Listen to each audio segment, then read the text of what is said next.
Korang kalau balik rumah mentua pada suami, jangan balik dengan tangan kosong. Halo, Assalamualaikum. You kan? Morning, on the way pergi kerja. Kita berbual sekejap. Cuaca agak mendung. Cuaca bulan puasa ni alhamdulillah, tapi agak mengganggu sikit lah. Terbatas sikit pergerakan kita sebabkan hujan terlalu kerap. Alhamdulillah. Okay gang, raya pun nak dekat.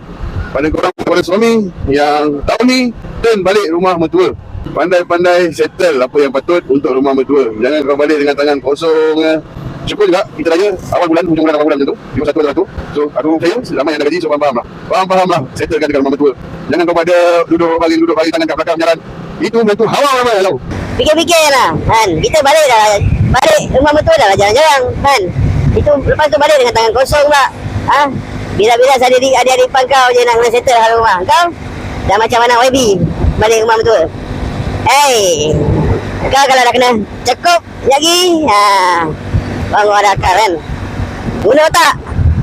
Orang nak berbini, kau pun nak berbini, tapi otak kau ke lutut. Okay kan? Assalamualaikum. Ciao.